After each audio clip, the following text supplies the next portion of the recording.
प्यारे बच्चों, class 11th के लिए पर्यावरण और धारणीय विकास चैप्टर से महत्वपूर्ण और सब्जेक्टिव क्वेश्चन आप लोगों को वीडियो के माध्यम से बता रहा था।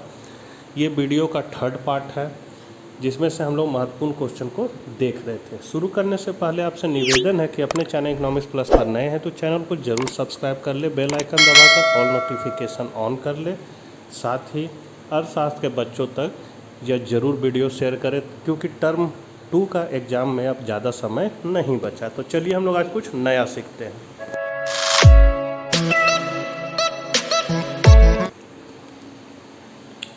ग्रीन हाउस प्रभाव क्या है? तो जब वायुमंडल में कार्बन डाइऑक्साइड की मात्रा में वृद्धि हो जाती है तो वायुमंडल में अधिक ऊष्मा रोक ली जाती है जिसके कारण उसका तापमान बढ़ जाता है।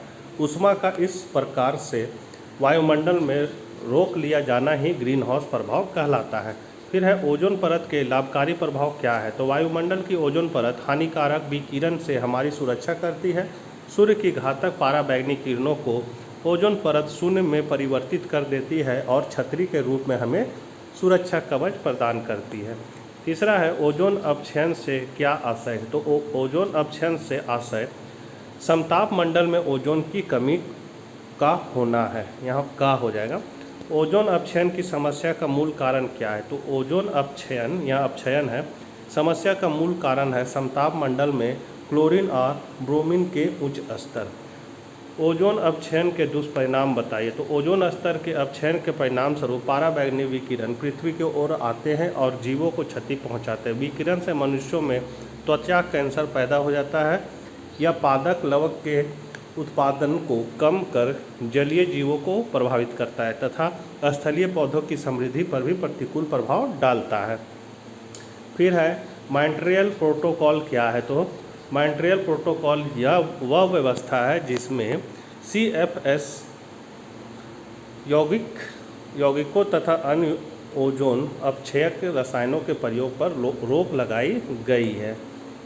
भारत में विकास गतिविधियों का पर्यावरण पर क्या प्रभाव पड़ा है? तो भारत में विकास गतिविधियों के फलस्वरूप उसके सीमित प्राकृतिक संसाधनों पर दबाव बढ़ रहा है तथा मानव स्वास्थ्य एवं सुख समृद्धि पर प्रतिकूल प्रभाव पड़ रहा है।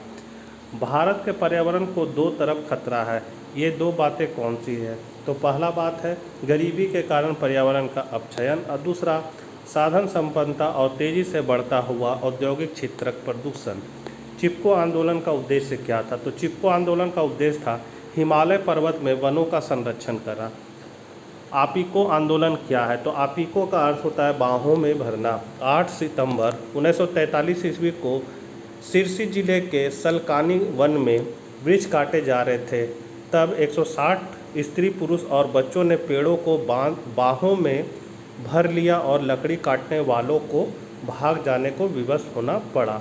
फिर है पर्यावरण प्रदूषण से क्या अभिप्राय? तो मानव के विभिन्न क्रियाकलापों से उत्पन्न अपशिष्ट उत्पादों के रूप में पदार्थों एवं ऊर्जा के निस्तारण से प्राकृतिक पर्यावरण में होने वाले हानिकारक परिवर्तनों को पर्यावरण प्रदूषण कहते हैं। फिर है वायु प्रदूषण से क्या आशय? तो वायुमंडल विभिन्न गैसों का मिश्रण है।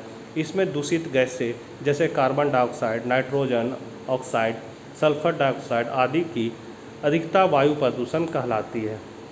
फिर है मृदा प्रदूषण से क्या अभिप्राय? तो मिट्टी एक स्वनिर्मित तंत्र का परिणाम है, परंतु जब प्रदूषित वायु, जल एवं अन्य अपशिष्ट पदार्थ मिट्टी में मिश्रित हो जाते हैं तो यह मिट्टी प्रदूषित हो जाती है। इसे ही मृदा प्रदूषण कहते हैं। अगला है जैव प्रदूषण से क्या आशय? तो जीवाणु, विषाणु तथा अन्य सूक्ष्म जीवों जैसे प्लेग के पिस्सू आदि के द्वारा वायु, जल, खाद्य पदार्थों या अन्य वस्तुओं को प्रदूषित कर मनुष्यों को मृत्यु कारित करना ही जैव प्रदूषण कहलाता है। वर्तमान में किस प्रकार के विकास की आवश्यकता है? तो वर्तमान में ऐसे विकास की आवश्यकता है जो कि भावी पीढ़ियों को जीवन की संभावित औसत गुणवत्ता प्रदान करे जो कम से कम वर्तमान में पीढ़ी द्वारा उपभोग की गई सुविधाओं के बराबर हो। अगला है धारणीय विकास की अवधारणा को परिभाषित कीजिए। धारणीय विकास एक ऐसा विकास है जो वर्तमान पीढ़ी की आवश्यकताओं को भावी पीढ़ियों की आवश्यकताओं की पूर्ति क्षमता से समझौता किए बिना पूरा करे।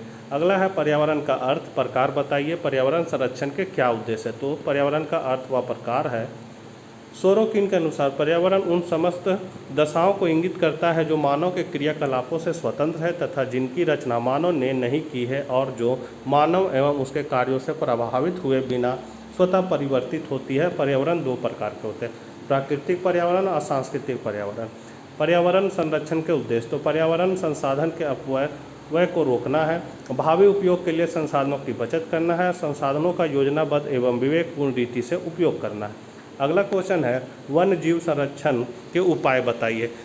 तो वन्य जीव संरक्षण के निम्नलिखित उपाय आवश्यक हैं। पहला, राष्ट्रीय उद्यानों का विकास तथा रखरखाव। दूसरा, गैर कानूनी तरीके से वन्य जीवों के शिकार और वन्य जीव उत्पादों के अवैध व्यापार पर प्रतिबंध लगाना। तीसरा है राष्ट्रीय उद्यानों पर अभयारण्यों के आसपास के क्षेत्रों में पारिस्थितिकी का विकास। फिर अगला है वन विनाश पर रोक, वन क्षेत्र में वृद्धि, वन जीवों का संरक्षण के प्रति लोगों में जागरूकता लाना। सातवां, वन जीव संरक्षण हेतु विभिन्न प्रकार की परियोजनाओं का अधिक से अधिक क्रियान्वयन करना भी आवश्यक है, जैसे tiger project, crocodile breeding and management project तथा डियर प्लानिंग प्रोजेक्ट इत्यादि। फिर है संकटापन्न वन्य जीवों के विकास के लिए विशेष प्रयास। भारत में प्राणी उद्योगों के प्रबंध की देखभाल के लिए एक केंद्रीय चिड़ियाघर प्राधिकरण स्थापित किया गया है। यह संस्था 200 चिड़ियाघरों के कार्यों में तालमेल करती है और जानवरों के विनिमय की वैज्ञानिक ढंग से देखरेख करती है।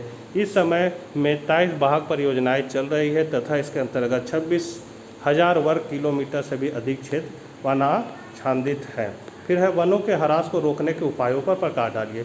तो पहला है ईंधन की लकड़ी के स्थान पर रसोई गैस में वैकल्पिक ऊर्जा का प्रबंध हो। इमारती लकड़ी व फर्नीचर आदि बनाने के लिए वनों की लकड़ी के बजाय कोई अन्य विकल्प प्रयोग में लाया जाए।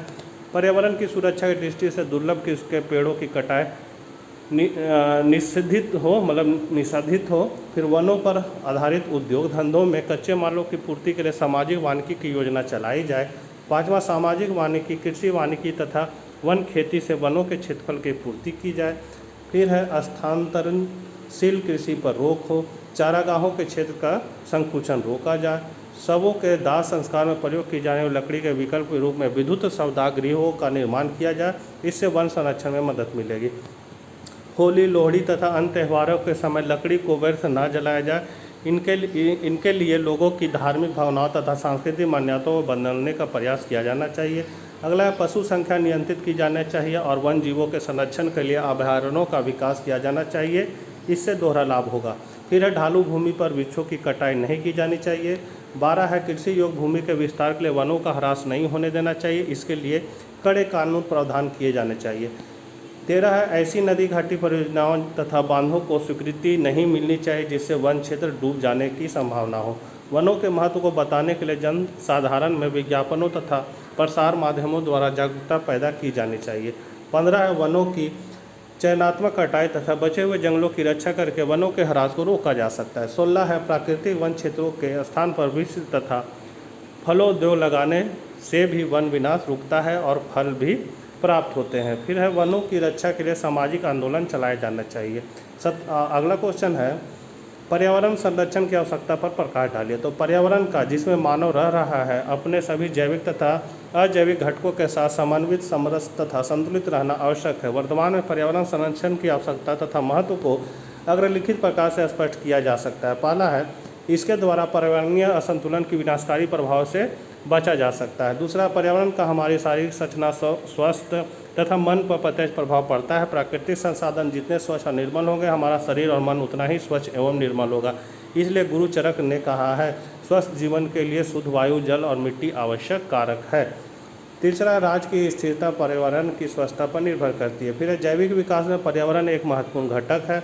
पाँचवा, देश के आर्थिक विकास के लिए पर्यावरण की सुरक्षा आवश्यक है। छठा, औद्योगिकरण, नगरीकरण एवं प्रौद्योगिकी के प्रयोग ने प्रदूषण की गंभीर समस्या को उत्पन्न किया है। जल प्रदूषण, मृदा प्रदूषण, वायु प्रदूषण एवं ध्वनि प्रदूषण की समस्याओं ने मानव के अस्तित्व को ही चुनौती दे दी है। सातवां है रासायनिक एवं आणविक अपघटकों ने ओजोन की परत में छेद करके संपूर्ण विश्व को ही त्रस्त कर दिया है। संक्षेप में वर्तमान शताब्दी की सबसे महत्वपूर्ण आवश्यकता बन गई है पर्यावरण की सुरक्षा तथा साथ ही मनुष्य को शुद्ध जल, वायु और भोजन प्रदान करना। तो बच्चों, ये पर्यावरण और धारणीय विकास चैप्टर का तीसरा पार्ट का वीडियो है। चौथे पार्ट के वीडियो में जल्द ही हम मुलाकात करेंगे। तब तक के लिए आज्ञा दीजिए। Bye bye.